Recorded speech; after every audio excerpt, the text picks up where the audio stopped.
mwezi wa 3 tarehe 8 tunasherehekea siku ya wanawake duniani. Kwa hiyo tukasema tufanye kitu ili kuweza kuwasaidia kina mama. Lakini hatutaangalia tu afya za kina mama, tutaangalia pia baadaye afya za wenzetu wenye ulemavu wa ngozi. Tutaangalia pia ujasiriamali sana, kama mimi mwenyewe sasa hivi ni mjasiriamali, kwa hiyo lazima tuweze kuinspire watu, na nimeweza kuongea na marafiki zangu walio katika nje ya nchi, wamekubali kutoka Ghana waje hapa waje wasaidie wanawake sana kwenye kibiashara.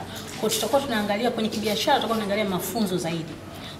Kwa sababu ukiangalia wanawake wengi ndio wanafanya biashara, lakini mafunzo yale ya kuangalia labda cash flow, financial skills na kadhalika, na kufanya strategic mikakati katika biashara hawana. Kwa hiyo niko radhi na nimejitolea kabisa, nikasema mwaka huu tutaangalia pia wakina mama ili tuweze kuwagusa sana, hasa wakina mama ambao naona Dar es Salaam wanapata sana hizi training na kadhalika. Tutaangalia zaidi mikoani na funds pia. Tutaomba wadau ambao tunawashukuru sana kwa kujitokeza sasa hivi katika kusaidia afya. Ninaomba kasisite kutusaidia sisi ambao tunaanzisha hizi initiatives ili kuweza kuwafikia walengo wengi kiujumla. Wakina mama wako wengi kama wanavyosema, hasa kwa Dar es Salaam wamekuwa wanatumia sana, lakini kwa mikoani pia wamekuwa wakionyesha jitihada za kipekee katika kuhakikisha kwamba wanajikwamua kiuchumi.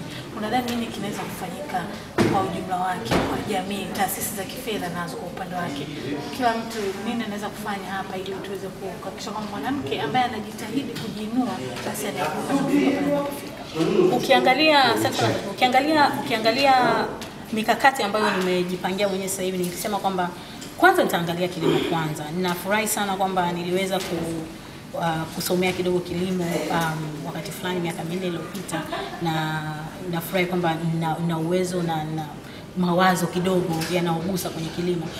Wakina mama pia tunaangalia wakina baba, lakini wakina mama tukiweza kuwafundisha katika kilimo kwanza. Kwa mfano, kuna watu tuna makampuni mengi, kwa mfano kampuni ilikuwa ikifanya kazi za Serengeti wananunua bidhaa kama mtama kutoka kwa wakulima, lakini sasa wakulima tunaangalia wanalima kivipi, hawana zile modern technologies. Kwa hiyo tunachoangalia kwamba nilichoweka mikakati ni kwamba nitatafuta taasisi za kibenki ili tuweze kuungana pamoja katika kutimiza malengo yetu.